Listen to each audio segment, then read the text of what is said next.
Anong gagawin ng ate ko? Itakda ito bilang sikreto? Subukan muna natin. Paano kung pwede na lang ako magpanggap na may amnesia?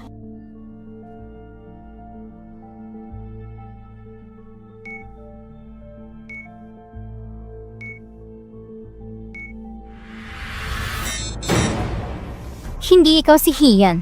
Bakit ka tumatal kapag desperado ka na? Medyo nawala lang sa memorya ko. Ikaw? Tumahimik ka. Subukan mo ulit.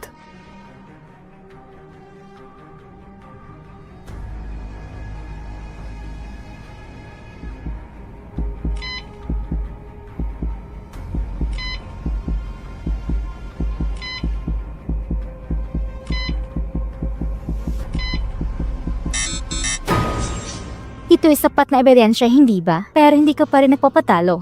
3 malang pindot, ang kahon ay ganap pa rin na nakalock. Sige na. Buksan mo na ito para makauwi na tayo. Nawalan ba talaga ng memorya si Hian? At dahil may isa pang pagkakataon, ikaw, maglakas loob ka ba magdagdag ng higit pang taya? Taya, ikaw ay isang hindi kilalang tao. Anong gusto mong ipusa sa akin? Kung napatunayan ko na ako si Hian, lumayas ka. Miss Bai, huwag makipag-usap sa kanya. Niloloko ka lang niya. Nakalimutan ko na kayo. Ikaw, at ikaw. Sa tingin niyo lahat ako ay peke? Kung talagang totoo ka, kumain ka ng tayo sa publiko. Napakabastos mo naman. Gusto mo bang kumain mag-isa at pumunta sa bayan para kumain? Ikaw! Dahil lahat kayo sumusunod sa kanya. Sige, sabay tayong sumugal. Tataya ako. Sinong natatakot sa isang pekeng katulad mo? Magtutulungan kami para palisin ang peking ito. Sasali ako! Sasali din ako! Ako din! Bilang mo din ako! Nakataya na sila. Paano naman ikaw? Ano ang isusubal mo? Pustahan lang kung ano ang bawat shares ninyo sa Fangsing.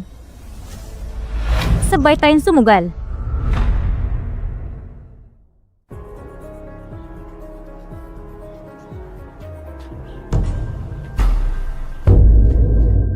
Pustahan ko lang kung ano ang meron sa inyo. Bawat shares ninyo sa Fangsing.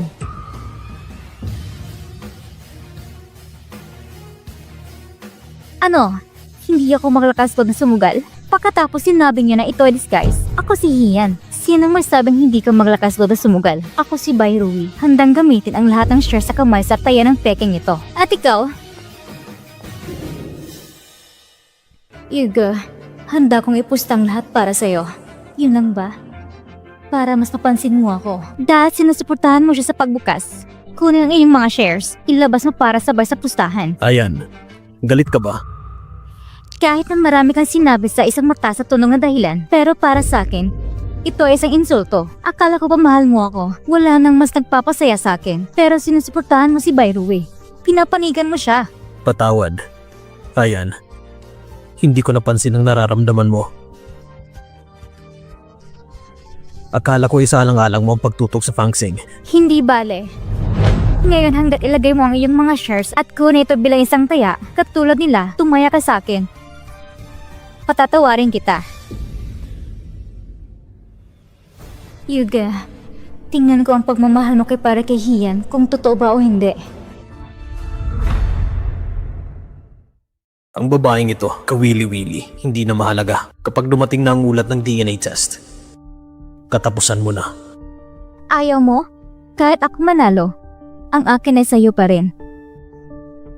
Anong dapat ipag-alala? Sinabi mo noon, nangako kang papakasalan mo ako. Matagal ko nang inaasahan ang araw nito.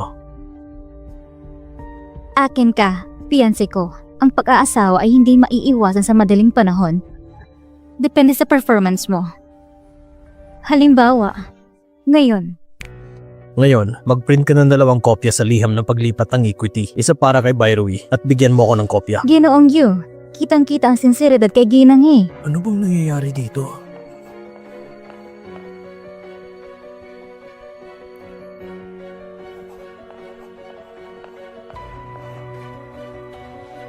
Huwag ka nang malungkot. Okay? Dahil na nga si Yugi na pumirma sa kasunduang ito, ibig sabihin 90% sure siya. Kapag nabuksan niya, anong gagawin sa mga share ni Miss Bai? Hindi ba walang kabuluhan ng lahat? Anong kinakatakutan mo? Sinubukan niya ito ng 2 beses at hindi gumana. Pakiusap, Tapos na ang sugal. Maaari ba akong manalo? Para kay tatay. Pagpalayan ka na. Ang password ay 0319. Ha? Gusto niya talaga. Oh, sabi ko na nga pa. Nakita niyo naman, hindi ba kayo naniniwala? By the way, ang sinabi mo,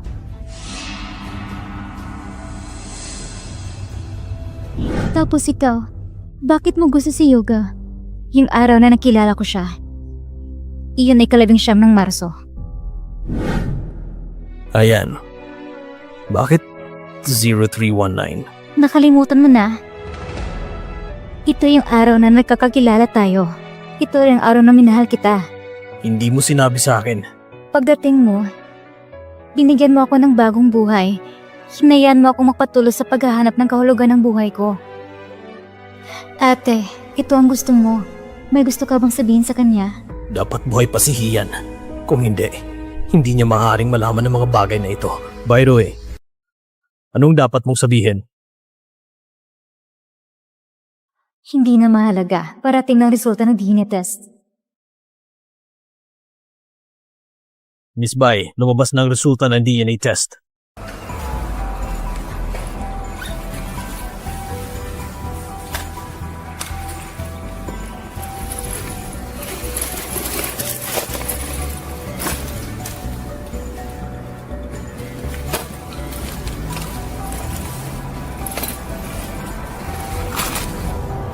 Wala. Ang DNA test report ay wala dito.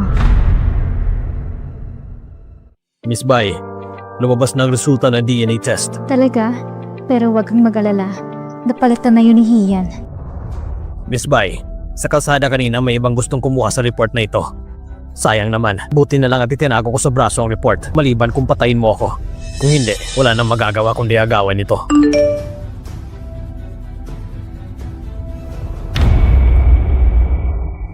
Kahit may pinadala ako para gawin ito sa ngalan ni Bairui para sa pagsusuri, maaaring nalaman mo ito ng maaga. Ilang tao nasa likod mo ay si Hian. May daya pala ang ating Miss Bai. Kala ko mamamatay na ako. Buksan mo ito ng mabilis.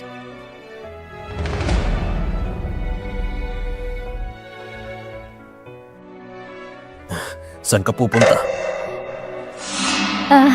Ako? Pupunta lang ako sa banyo. Hindi ka pwedeng umalis. Lahat ng pagsusuri ay nagawa na. Alam mo, gusto kitang ipaglaban hanggang dulo. Hindi ka maaaring umalis sa kritikal na oras na to. Miss Bai, pakiusap. Maaaring maayos ang itsura. Ngunit, ang ulat ng medikal sa DNA test ay walang pagkakamali. Huwag kang tumakas. Huwag kang tumakas. Katapusan ko na. Madalaman nila ang lihim ko.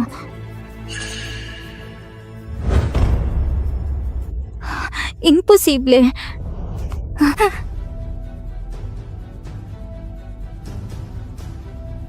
Ito ay pinadala mismo ni Miss Bai. Ang DNA test report. Maaaring nyo tinupitan at tingnan. Ako ang presidente ng Fangsing Group. Si Hian. Kahit na hindi ko alam kung ano nangyari, ngunit nagawa kong makatakas sa isang sakuna. Paano ito posible? Paano niya ito nagawa? Miss Bai, ipinadala mo itong ebidensya. Sa tingin ko hindi ito peke. Ano? Kadalasan ay mukhang kangahanga. Manloloko lang pala. Sinira mong tiwala ko. Tama yan. Huli na ang lahat. Na-offend ko si Miss He. Kailangan ko nang umalis bukas. Bairui, Tanggapin mo ang iyong pagkatalo.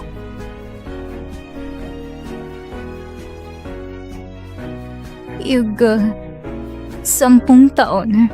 10 taon kitang minahal. Sa akin, matagal ka nang hindi nagpaparaya, di ba? Pero kung gusto mong umalis ako, pwede mo namang sabihin.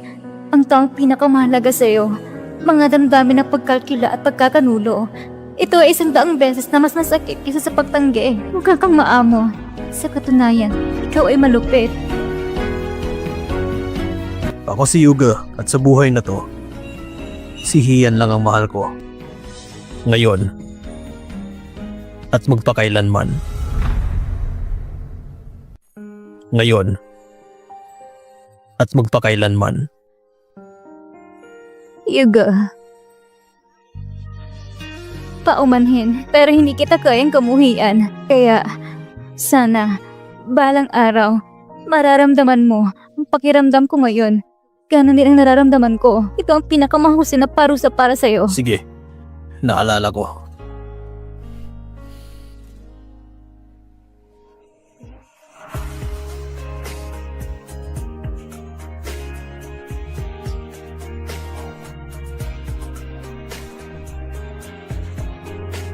Anong klaseng tao si Yuga? Karapat dapat ba siya sa pagmamahal ni Bairowe? Pag-ibig sa napakaraming taon. Marahil, hindi lahat ay para sa sarili. Kahit papano, ay para siyang gamo-gamo sa apoy. Magandang tingnan. Ayan. Nagkamali ako. Paumanhin sa inyo. May mali sa selebrasyon natin ngayon. Magpatuloy tayo sa ibang araw para gawin natin ulit. Umuwi muna tayo sa ngayon.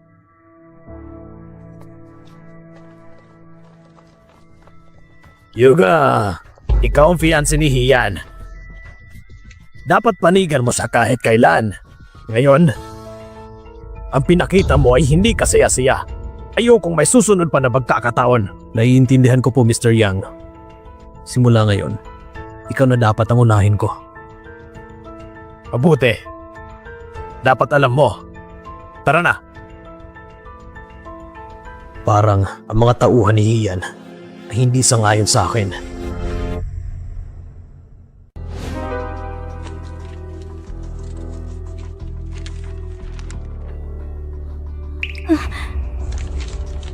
Ano nangyayari? Hindi ko rin alam. Ayon sa katwiran, mayroon lamang isang sitwasyon na baka tayong dalawa ay magkakambal. Magkapares tayo ng DNA. Ano nangyayari? Ngunit hindi ko kailanman narinig na may kapatid ako. Alam ko na ito simula bata pa ako. Ako ay isang ulila na inampon ng aking ama. Pero hindi niya nabanggit sa akin tungkol sa aking mga biological na magulang. Baka may alam siya. Yun. Pwede ba nating punta ng tatay mo? Pwede naman, pero... Ang aking ama ay nasa advanced stage ng renal failure. Kami naghahanap pa rin ng kidney donors. Ang problema ay masyadong maraming komplikasyon. Hindi ako sigurado kung kailan talaga siya magigising. Yung 100,000 yuan na nilipat ko sa'yo, nagastos mo na ba? Kunti pa lang. Mabuti. Tapos bukas, maglilipad ako ng 100,000 sa'yo bilang isang reward. Tinulungan mo ako na para mabawi ang mga shares ni Yuga. Salamat, ate. Pero... sa tingin kong mga shares ni Yuga, inilipat niya talaga sa'yo. Parang hindi siya nagpapanggap. Hindi sigurado. Ito ay para lamang sa kanya at kay Bairowe. Naglalaro ng dula. Akala niya ng resulta ng DNA test ay peke. Maaari itong makumpirma. Kaya, ang paglipat ng equity, niloloko lang tayo niyan. Hindi yan tama. Kung talagang magkasabat sila ni Bairowe, bakit niya hinayang matalo si Bairowe at hinayang umalis? Hinayaan niya lang na direktang iwanan ni Bairowe ang fanzine. Wala lang sa kanya. Nakita kong lagot sa mukha ni Bairowe. Hindi tulad niya, ayos lang sa kanya. Alam nun sa kanila, ang panalo na sa baraha. O, siya ang na-expose sa'yo sa mga bagay na ito. Hindi lubos na sigurado. Kapag nabigo ka, may katwira siyang tanggalin ang plastro ng balat ng aso ni Bairowe. Ang lalaking ito, ginagamit niyang lahat ng posibleng paraan. Marahil, para kay Bairowe, ang pagmamahal niya ay seryoso para sa kanya. Sa halip na walang pag-asa na inaasahan, mas mabutang putulin na lang ang pagmamahal. Gawa ito ni Yuga. Baka ito na huling pagkakataon niya. So ano? Anong gusto mong ipahayag? Gusto mong ipahayag na mabuting tao si Yuga, tama ba? Len Xiao, pangalawang pagkakataon na to na pinapanigan mo siya. Binabalaan kita ng pangatlong beses. Siya isang karumagduman na mamamatay tao. Tandaan mo! Alam ko, ate.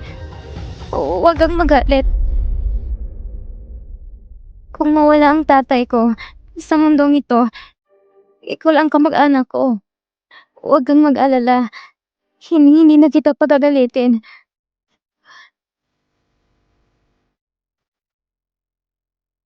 Sige na.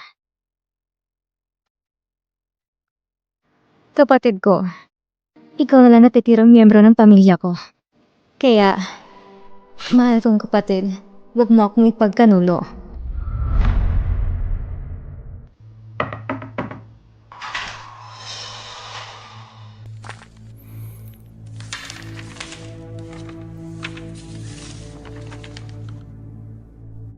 Ginoong Yu? Anong meron? Ginoong Yu, nandito ako para magbigay impormasyon tungkol sa asawa ni Hiting Xiao na si Lu Yuxing. May nahanap na mga medical records. Nanganak siya ng 2 babae. Ang pangalan ng isa ay Hian at ang isa naman ay Heishi. Pero hindi ko alam kung bakit sila nagkahiwalay. Ngayon, nakumpirma na natin na may kambal si Hian. Kaya ang Hian na nasa harapan natin ngayon, hindi siya peke. Siya ang biyolohikal na kapatid ni Hian. Oo, kaya ang kanilang DNA ay parehong may katuturan. Sigurado akong hindi papatay si Hian. Ipagpatuloy ang pagsusuri. Opo, Ginoong Yu. Hian, hindi ka papatay. Gumamit ka lang ng isang puppet para manatili sa tabi ko. Ibig sabihin, nagdududa ka na ako ang pumatay sa'yo. Pero hindi sapat ang ebidensya laban sa akin. Ang presensya ng kapatid mo, parang ipinadala mo na ako sa kulungan. Pasensya na. Ikaw ay nakatadhana na mabigo.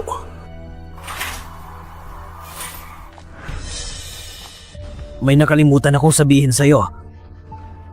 Ano yun? Pumirma ka ngayon ng kasunduan sa paglipat ng equity. Seryoso ka ba? Ngayon lang. Ang sekretary ni Miss Hina si Lin Xiao. Kami ay hinimok na makumpleto ang mga formalidad.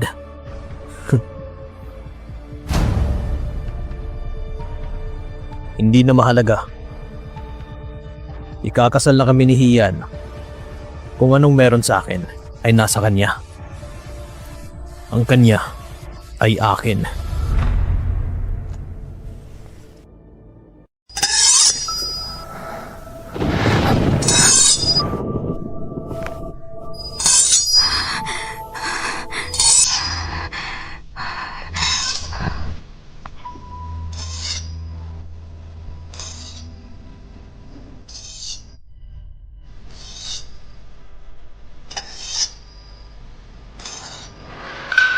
Nako, hindi niya gagawin dahil galit siya sa equity transfer agreement. Gusto mo ba akong patayin?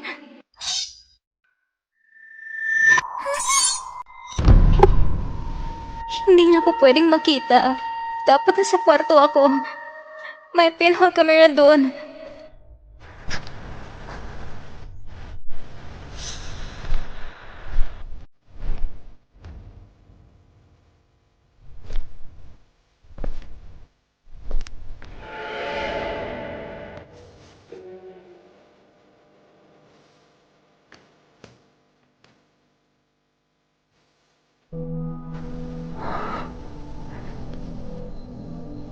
Yuga, ano pang hinihintay mo?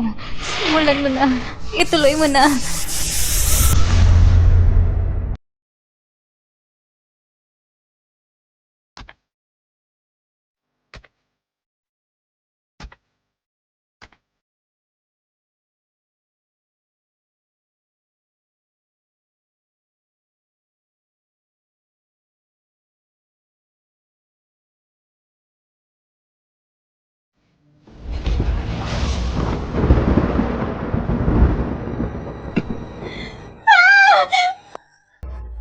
Huwag kang lumapit dito!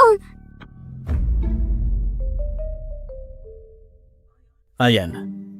Anong meron?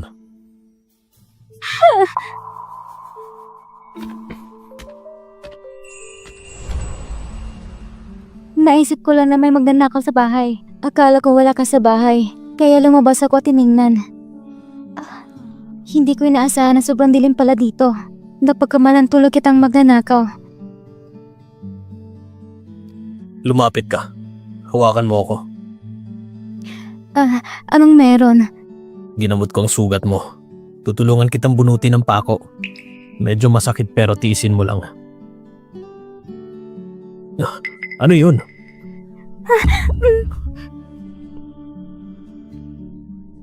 Sige na. Ayos lang. Ryan, masakit ba? Lenshaw, anong ginagawa mo?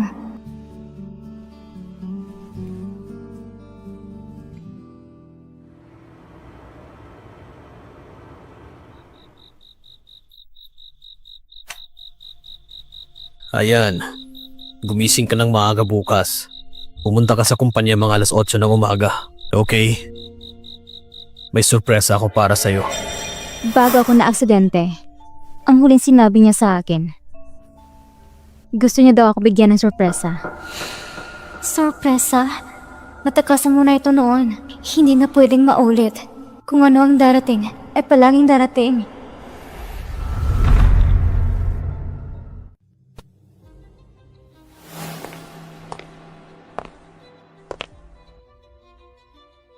Uncle He, Yoga, pinapunta ko ng tatay mo para kumuha ng isang bagay. Ang init, kaya dinalang ka ni Tito ng isang bote ng Coke. salamat Uncle He.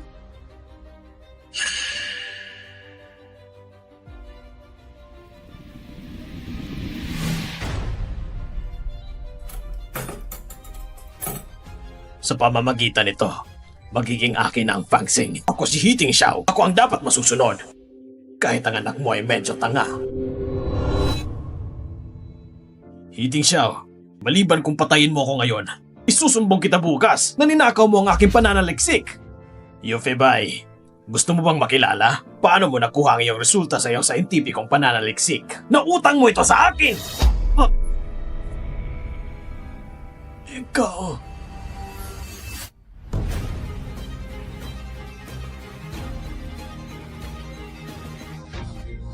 Ikaw at ang paborito mong Fangsing. Mananatili dito magpakailanman.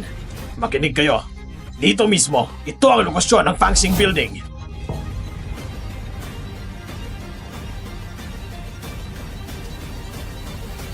Sino yun? Ayoko. Okay ka lang? Anong meron?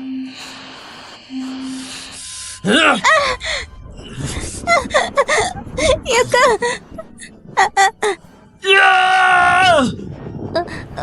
Ate, kung mamamatay ako, tulungan mo akong alagang mabuti ang aking ama. Sapat na ba ito para ipadala si Yugi sa kulungan?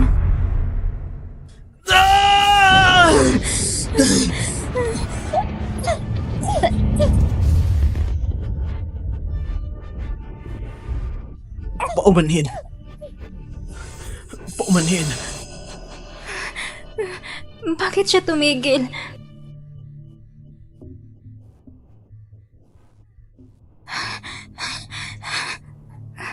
Bakit? Nabangungot ka ba? Nag-aalala ka ba sa paggawa nito sa iyong sarili? Pasensya na. Nabangungot lang ako. Nasaktan pa kita. Pasensya. Ayos lang. Nandito lang ako. Sasamahan kita. Ayos lang ba? Matulog ka na. Pero, ano nangyari kanina? Parang binangungot siya. Mukhang perpekto at makapangyarihang tao.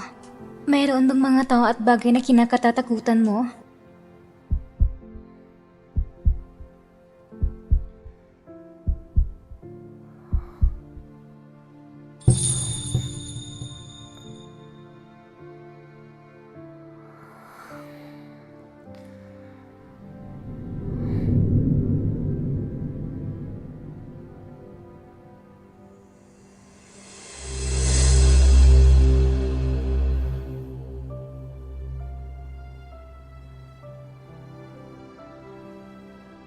Kising ka na? Ano, nakatulog ka ba ng maayos? Ako na naman ang matutulog. Pagkatapos ay papasok ko sa trabaho mamayang hapon. Hindi naman siya magdamag, di ba? Buong gabi niya akong sinamahan. Ayos lang, nandito lang ako. Sasamahan kita. Ang babaeng ito, ibang-iba siya kay Hian.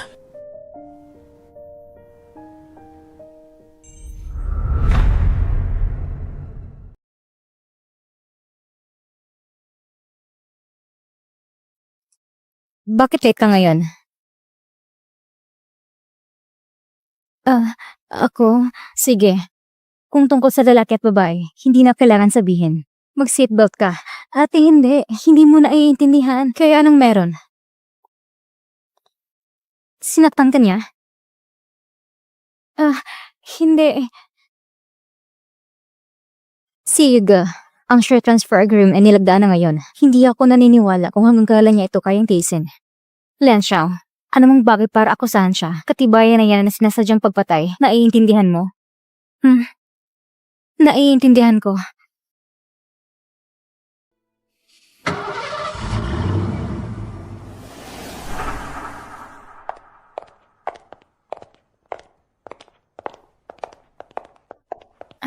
Salamat.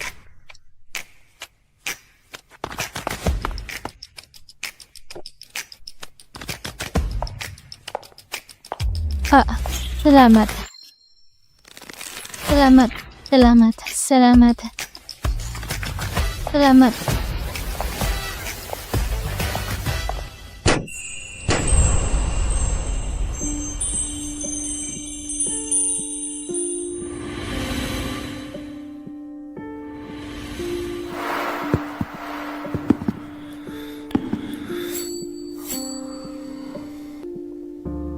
Lahat ng bagay, yan ay peke. Ang mga nakikita mo ay paglilinan lamang. Maruloko ka lang. Lin Xiao? Lin Xiao, halika dito bilis. Huwag kang sagabal dyan. Magpo-propose si Ginoong Yu ngayon. Proposal? Matagal ko nang gustong maranasan ito. Ngayon, ako na ang ipopropose. Ayan, alam kong darating ang panahon na ito.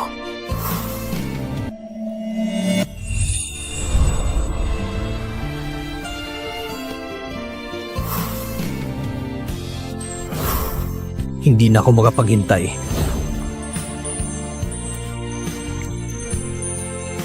Pakasalan mo ako.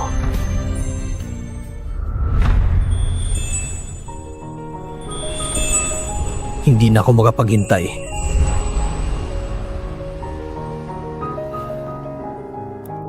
Pakasalan mo ako. Pakasalan mo siya! Pakasalan mo siya! Pakasalan mo siya! Yuga, ikaw talaga. Mabilis mong baguhin ang diskarte.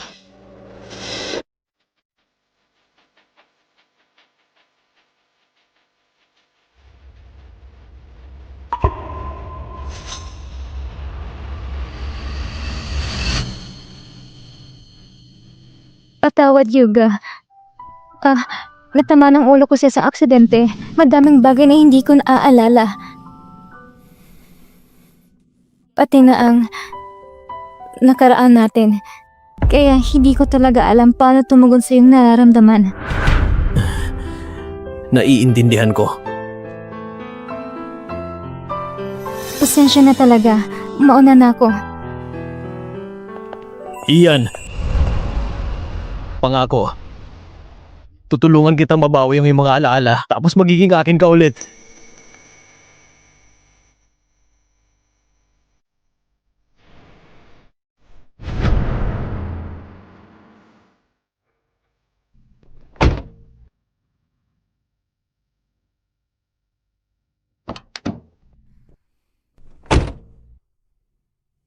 Eto na. Sa tingin ko nagbago na ni Scarlett si Yuga. Kung mag-propose ulit siya ng kasal, kailangan mong humanap ng paraan para tumanggi. Kilala ko siya. Kaya niyang humanap ng paraan para manala sa puso ng mga tao. Kaya niyang kontrolin ang fansing at hatiin ang mga ari-arian. Ang pera mo noon, huwag mo nang isipin ito. Naintindihan mo? Opo. Bakit ang sama ng tingin mo? Ate, noong nag-propose si Yuga sa akin kanina, mayroon talagang ilang pangloob na pabago-bago. Anong mga pagbabago? Ate, mahal mo pa rin siya, diba? Ate, mahal mo pa rin siya, diba? Anong ibig mong sabihin? Kung hindi ka tinawag kanina, hindi ka aalis, diba? Tapos ka na ba? Huwag mong dumhihan ang salitang pag-ibig. Hindi siya karapat-dapat. Lian Xiao, sa ikatlong pagkakataon, Ito ang huling pagkakataon.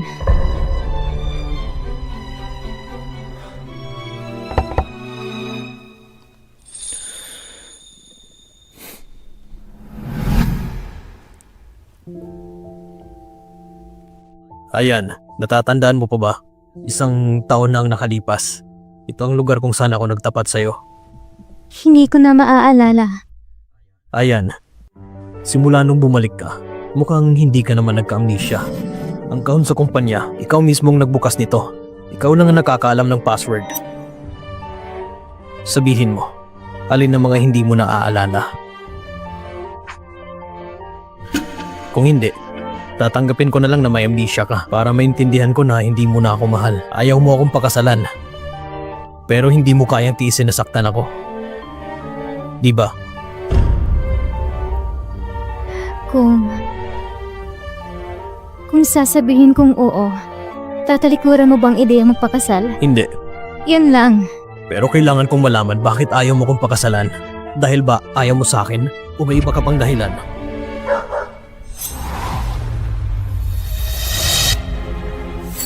Iligtas mo ako, Yuka! Tulong! Potato, tinatakot mo ang mga tao. Nasi, namiss ka ni Potato. Hindi kanya kakagatin. Bakit takot ka sa kanya ngayon? Kasi nakagat ako ng aso nung bata pa ako. Pero kahit nawala ang alaala ko, hindi dapat ako matakot sa mga aso. Anong gagawin? Sino ba nagpapakain dito sa asong to? Sobrang laki niya na. Pag tumayo to, kasing tangkad na to ni Hian. Bigla itong sumugod kaya normal lang na matakot ang tao. Tama ba, Ayan? Bigla itong sumugod kaya normal lang na matakot ang tao. Tama ba? Oo, hindi naman ako takot sa aso. Sumugod lang ito ng pabigla.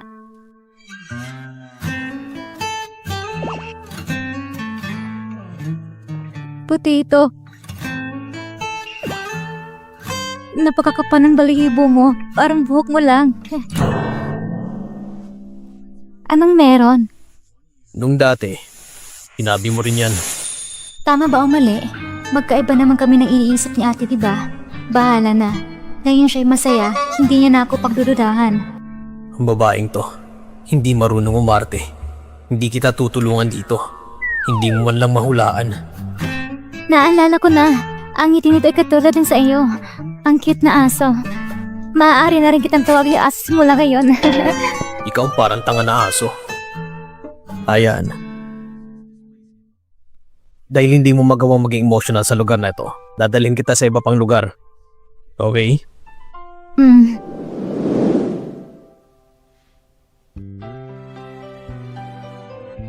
Ang lugar na pupuntahan natin, malayo ba? Medyo malayo sa lugar na to. Bakit? Sa lugar na iyan, may espesyal ba?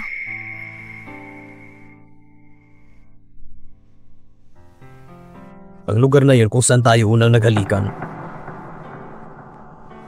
Pakunik ka ng Bluetooth, magpatutog tayo ng kanta. Medyo boring sa daan eh.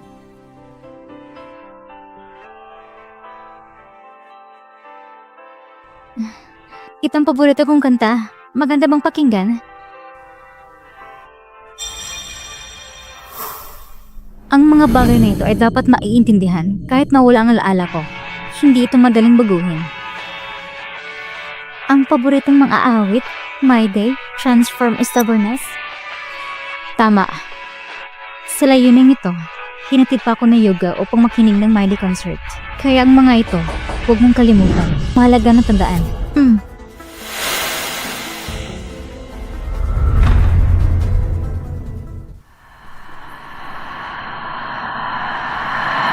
Ano? Pinipilit mo pa rin kahit wala nang My Day? Laging manid ang mga tao. Ang salitang ito talaga, mayroon din tinatawag na time range. Paano naman ako?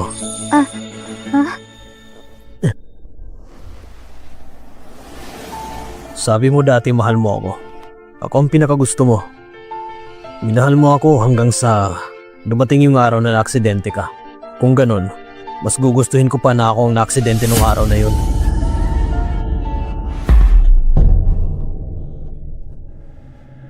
Ano ba? Sino ang nagsasabi nito tungkol sa kanilang sarili? Kung mamatay ako, may pakialam ka sa akin. Ngayong buhay ako, anong pinagkaiba ko na matay na lang ako? Lensya, huwag kang magpadala sa mga matatamis na salita. Kakaiba na to.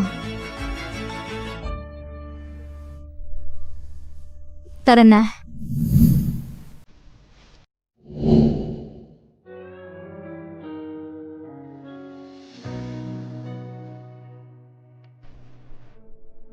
Ayan, tignan mo. Napakaganda ng buwan ngayong gabi.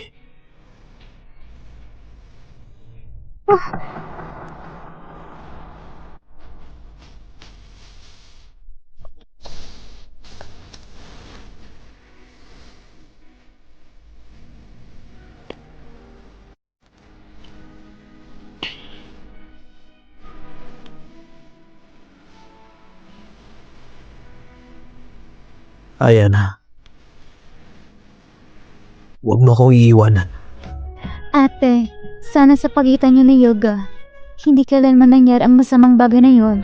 Mahal na mahal ka niya.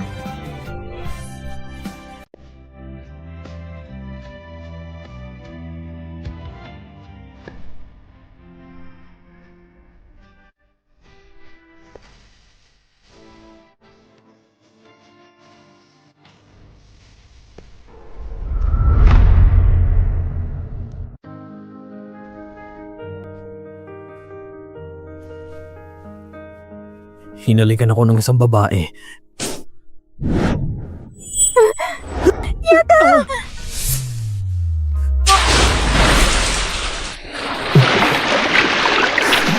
Nagpapanggap ka pa. Lumangoy ka na mag-isa. Ligtas mo ako! Yoga? Yoga!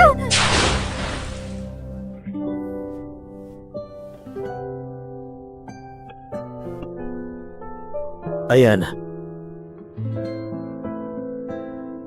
Kailan ka natutong lumangoy? Katapusan ko na.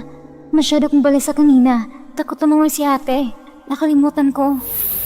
Noong bata pa ako, tinuruan ako ng tatay ko kung paano lumangoy. Hinagis ako sa bathtub at muntik na akong mabulunan. Simula noon, ayaw ko ng lahat ng may kinalaman sa swimming. Kaya nakikita mo ang bahay ko, walang bathtub. Hulaan mo. Wala nang ibang paraan. Marunong lang ako maglaro. Naiintindihan ko na. Sa totoo lang, marunong ka talagang lumangoy. Pero ayaw mo lang na masaktan ang pagiging lalaki ko. Kaya nagpanggap kang hindi ka marunong lumangoy, di ba? Ngayon, alam ko na. Ako ang taong ito na naiintindihan ka, di ba?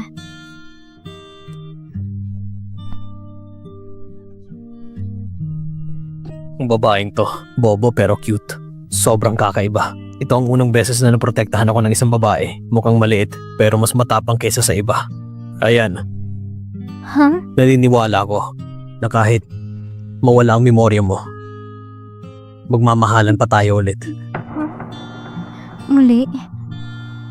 Pag-ibig? Ito, magandang binibini.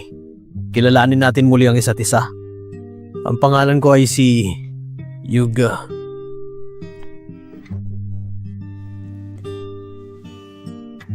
Hello. Ang pangalan ko ay si...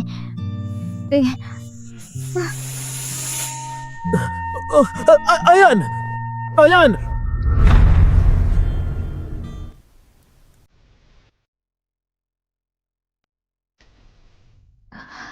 Nasaan ako?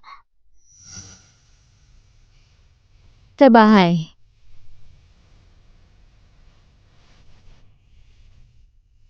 Pumunta si Yuga sa kumpanya. Tawagin mo ako. Hayaan mo alagang kita ng mabuti. Nakita na ng doktor. Sabi niya labis kang kinakabahan. Kaya nahimatay ka. Sabihin mo sa akin. Anong ginawa sa iyo ni Yuga kagabi? Dinala niya ako pabalik sa mga dating lugar. Gusto niya maaalala kong mga alaala sa pagitan ninyo. Muntik na akong mahuli. Ngunit sa katalinuhan ko, matagumay ko siya nalapasan. Sa tingin ko, sa anibersaryo, dapat matanto ni Yuga tulad ni Mr. Yan sa akin at sa aking ama. Isang tapat na tao na hindi kumbinsido sa kanya. Hindi sila titingin, siya ang fiancé ko. Medyo may bias ako sa kanya. Sa halip, Siya ang pinakamalaking balakid sa daan patungo sa kapangyarihan. Pagkatapos ay pagsapalar ang pagpatay sa iba. Mas gusto kong maging puppet niya. Kaya pala siya aktibong isulong ang kasal. Pero sa totoo lang, hindi ko rin alam hanggang kailan ako magpapanggap. Isa siya sa pangkalahatang tao. Mahirap siyang tanggihan. Sinabi ko sa'yo, tingnan mo to. Nagsisimula pa lang tayo ngayon. Inilistan niya ang 100 bagay na ginawa niyo ng magkasama. Ito, wala akong maaalala. Nagawa ko yung mga bagay na ito sa kanya. Hindi bale. Ngunit kailangan mong suriin ang iyong sarili. Ako, gagawin niya ang diskarteng ito. Isang malaking dahilan ay dahil hinayaan mo siyang isipin na may pagkakataon ka. Ate, ako... Ano? Hindi mo naman siya magugustuhan, di ba? Ay, hindi ah. Kahit papano, siya rin ang aking bayaw. Dating bayaw. Yun bang punto, Lin Xiao? Ang punto ay, isa siyang mamamatay tao. Ano ang dapat natin gawin? Nalaman ko. Sa loob ng 1 taon, muntik na akong pinatay ni Yoga.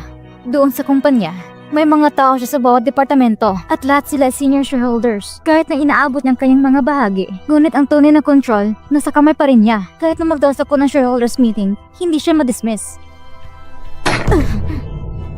Ate, dapat siyang padala sa kulungan. Ang ganitong uri ng basura, ang kamatay na hindi isang awa. Pero kung hindi niya gagawin, wala tayong paraan kundi mangolekta ng ebidensya. Pagkatapos ay pipilitin natin siyang gawin ito. Yoga, gagawin mo ba talaga?